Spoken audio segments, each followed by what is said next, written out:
Hello friends, and welcome to Escaping the Mouse with your host, me, Breck Roll. Alright, it's day 2 of my 3-day weekend. I'm pretty much done with the haul now, and so I think I got just some little chores I got to do today. I've gotten another telephone call from my insurance company. They got some more paperwork for me to sign. I got to admit, I'm getting a little frustrated with these guys because they can't seem to get their act together in terms of getting everything that I need to have in order to have my insurance policy go active. They just can't seem to figure out what they need to do. So I'm going to run down there today, really kind of lay down the law and say this is going to be the last time we're going to be doing anything like this. And if you can't get everything that I need to sign taken care of today, and you come back to me and say, oh, we got something else we need you to sign, I'm just going to probably give up on these guys, and I'm going to take my auto policy with me. So, hopefully we can get that resolved. I also got a call a couple days ago from the people who are going to repair the window that I had to break about a month ago. That window is finally ready, but I couldn't do anything about it last week when I got the call because I was at work. So we're going to call them back and see if we can arrange to get them to come out and install that. And then after that, I have a eulogy that my mom wrote for my father, and what she's done is she sent me some special stationery, and she basically wants me to wordsmith her words and then print it out a full page on this stationery and get it printed out and sent back to her, and then she's going to mail it out to everyone. So I'm also going to do that today. So, and then we'll just kind of figure out where we go from there. So let's just start going with that. I'm going to run over to the insurance company first, and let's get that taken care of. So I decided to call the window company first before I went out to the insurance company because if I can get them to come out today or tomorrow and install that window, that's definitely preferable, because after that I go back to work for another 4 days and we have to push it into next week. And the earlier I call them, the more likely it is that they'll be able to come out here and do that. But it turns out I can't do that. The earliest opportunity they had to install it was this Wednesday. So we have pushed it out until next week. The window will be installed on Monday morning at 9:30, and then I'm going to be able to have a regular window again. That'll be nice. So now let's go to the insurance company. Alright, so I'm back from the insurance company. I'm convinced these guys don't have a clue what they're doing. To begin with, this was like the second or third time I've had to go down there and been told, up one side and down the other that this is it. This is the last time you're going to have to sign paperwork, only to have them call me a week later and say, oh yeah, we got something else we got to sign, get you to sign. I'm getting tired of hearing them apologize to me, and they're really going to have to kind of come together and get their act together if they want to keep me as a customer. I also kind of went in there and wanted to find out if there was any more money I owed them, because in addition to getting the telephone call telling me I had more paperwork to sign, they also told me that I had a payment that I had to make. And so I brought my checkbook down there and I expected, okay, let's get this all wrapped up. I want to clear everything out, make sure I don't owe anything, no more paperwork to do, none of that nonsense. Well, like I said, she had the paperwork waiting for me, and I was able to sign that very, very quickly. But then I said, okay, so now what do I owe you? And I was able to show that 5 days ago I'd made a payment, and that payment had cleared apparently already, according to my bank, but they couldn't verify that they'd received the payment. So I sat there for, I don't know, probably 45 minutes listening to her talk to some representative on the phone, trying to verify whether the payment had been received or not. And then they wanted me to, well, what bank did it come from? What's the account number? When did it allegedly come through, and all that nonsense.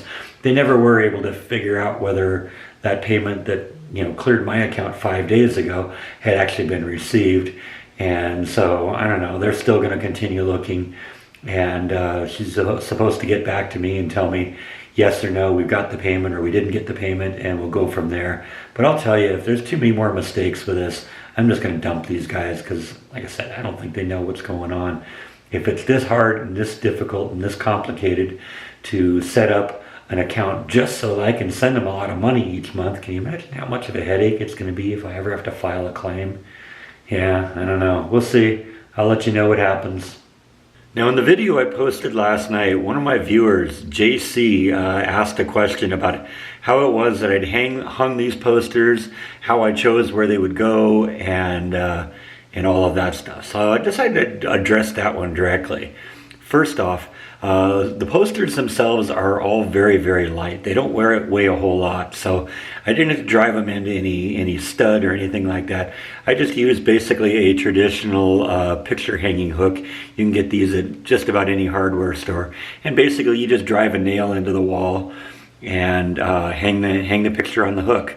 Now the pictures themselves, they all had like either a little piece of cable on the back or some sort of a ring or something that you can attach the picture to the hook. So they actually went up pretty easily. Now, well, easily in terms of, it isn't really that hard to drive a hook in and hang a picture on it. Now, it actually did take a little bit of while to do this, because when some of the pictures, had one little hook and it was in the middle, and then you put the hook on it and just kind of balance it. But the others, a lot of them had like two hooks, one on each side. So you had to make sure that they were level. That was kind of an important thing. So I probably spent 10 minutes a piece doing each one of these posters, just to make sure that we got everything level, got everything spaced properly. And basically, my original plans in terms of the placement for these was I was going to try and do things in chronological order, where the oldest posters would be at one end of the hall and the more recent posters would be at the other end of the hall. I kind of ruled that out really quickly, though, because the posters are all different sizes. And what would end up happening then is if I posted them that way is, I'd have a lot of holes, a lot of big empty spaces between the posters and stuff like that, and I wouldn't be able to, as efficiently as I could, pack them in. So basically what I did is I decided which posters I wanted to have kind of at eye level, and then it was just like a big game of Tetris, trying to find a poster that would fit into the hole that I had. And that's really all that it is just I decided ahead of time that I wanted kind of there to be like a 2-inch gap between adjacent posters, or the posters in the wall, just so they kind of look consistent all around.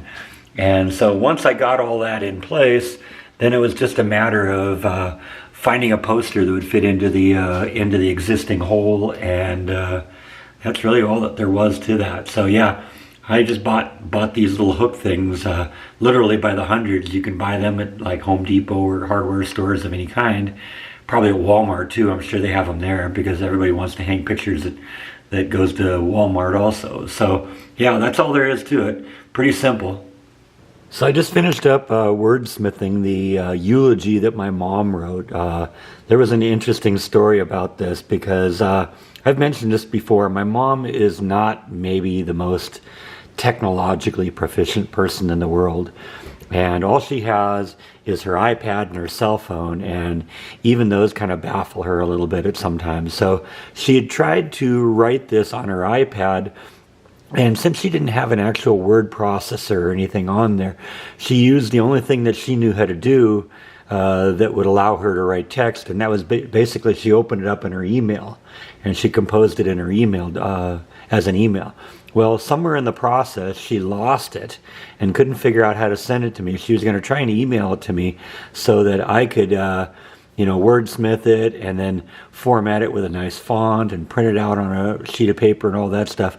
Well, she called me one night, and she couldn't for the life of her figure out where she had put it. And we looked all over the place. She thought she'd found it, and she sent me an email with what she thought had it in it. But when I received it, it was basically just an empty email. So we started to try and figure out what we were going to do about this. And I suggested, well, maybe somebody in the at the apartment that she lives in, one of the staff or something is computer literate, and they could maybe look at her iPad and see if they could find it. And I started thinking a little bit more about this, and I realized after a little while that she had a Gmail email account. And so I have a master password list that my father had produced that had all the passwords from every email thing that he ever did. He had, Amazon accounts and accounts with different restaurants and stuff like that. And I've got basically his master password list. And it turned out that my mom's email password was on that list. So I said, okay, well, let me try this. Why don't I log into your Gmail account and see if I can find the email? And turns out I did find it, and it was in her drafts folder, and so I was able to pull it out and retrieve it and save it here. And she was really relieved about that because you know, she thought for sure she'd lost it. She had a handwritten version of it, but she wasn't really looking forward to having to re-enter it again. You know, I agree with her. I don't like typing anything if I have to type it on like an iPad. You know, I want to have a traditional keyboard. I'm just kind of an old-fashioned person that way. So I did, like I said, I did find it. I saved it, and I just finished up wordsmithing it a little bit to kind of make it flow a little better. It was kind of a bunch of like little disjointed sentences and stuff like that. So we're getting better. I've sent it to her now to have her approve it. And we're from there, then we're going to pick a font and try and format it properly. And I'm going to put like a little QR code on it so that it'll lead to the memorial website page that we're going to have.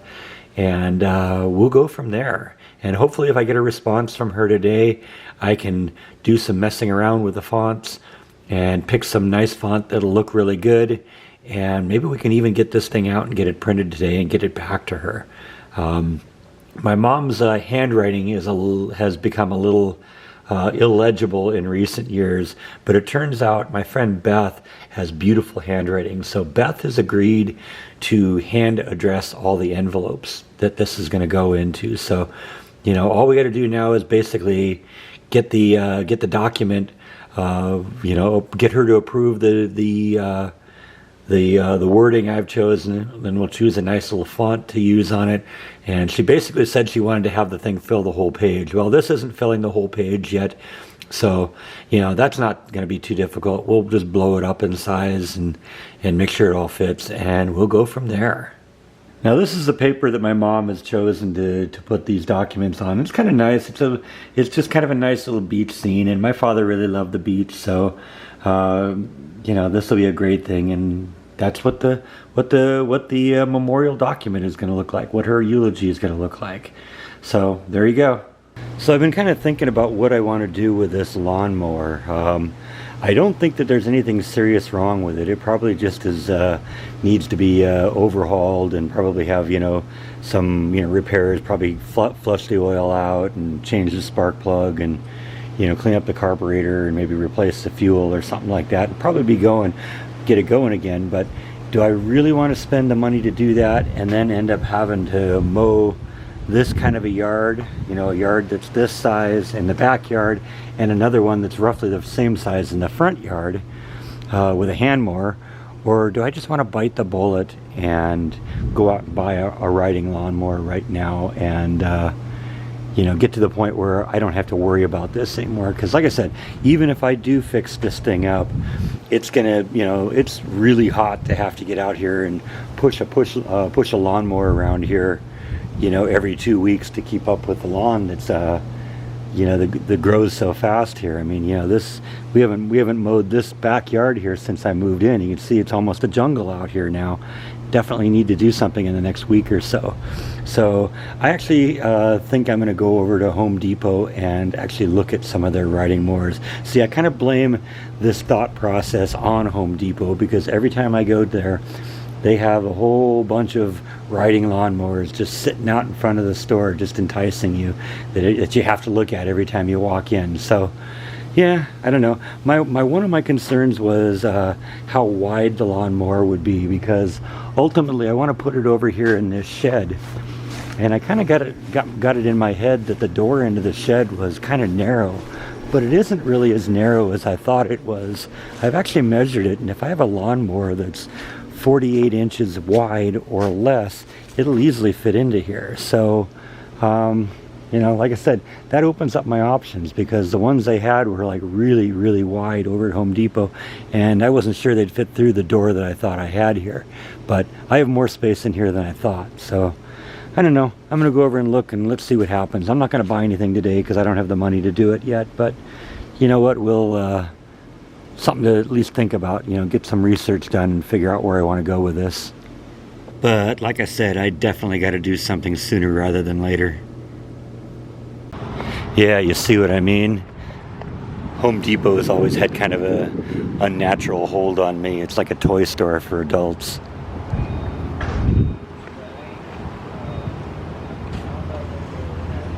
But, you know, they run the whole gamut of prices here. I was looking at these John Deeres initially, and I thought that would be way the heck too wide for me. That would never fit in my shed. It'd never fit in my backyard. That's just too much. But as you move more over this way, you get into other brands which are a little bit smaller and probably would be more suitable for me. Even these are probably a little overkill. But when you get down over here, something like these, you know, one, they're a lot less expensive because you're not paying for the name John Deere or Toro. And they're also a little bit narrower, so, you know, this isn't going to be a problem. I got more than 48 inches to deal with, and looks like this little thing folds up, so that goes in. So the whole thing is probably not much more than 36 or 40 inches. So this would definitely be an option. $14.49. I don't know what the difference between this one and this one is, except that they're $100 less in price. Oh, okay. Looks like this one's a manual. At least that's what it says. It says 7-speed on this one. This one's auto. So I guess that's an automatic transmission or something.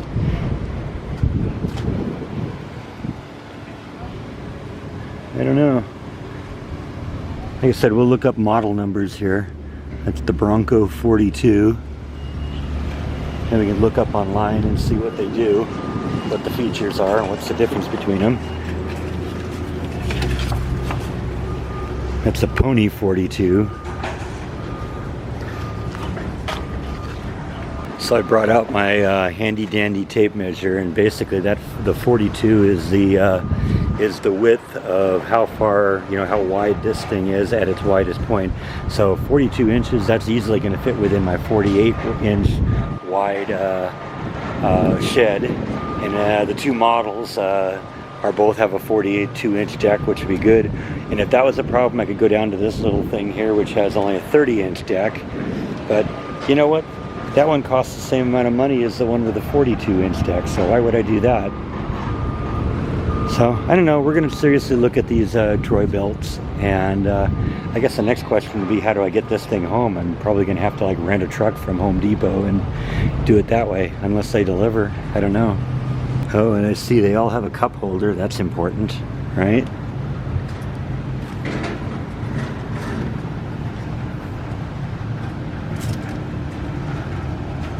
Yeah, I don't know. I think that might be a very suitable thing to do, so I don't know. I'm gonna go home, do some research on this and see what else, you know, see what I see. You know, I got these Cub Cadets here. Those also have a 42-inch deck, but those are more expensive, and I don't know, maybe that's also the name you're paying for, who knows. But 42 inches, that should be enough. That should be and allow me to easily make this work and get my yard done. And once again, you know, these lift up a little bit so you can pull it into the shed at the end of the day. Now, while I'm in the neighborhood, I think I'm also going to run over to Lowe's and see what they have, just so I can comparison shop. Interesting, I found a 42-inch Craftsman lawnmower. I like that name because I was a huge fan of that with Sears. And that's roughly for the same price as that 40-inch that I was looking at over in Home Depot. So, I don't know. They don't have much of a selection out here. Hopefully, maybe there's more inside. So, I'm going to go in and look around. But, yeah, that's another option right there. Yeah, inside they just have push mowers. So, yeah, it looks like that's all they have for the riding mowers outside. But, you know what? That Craftsman is still an option. So, we'll just do our research and we'll make the right decision.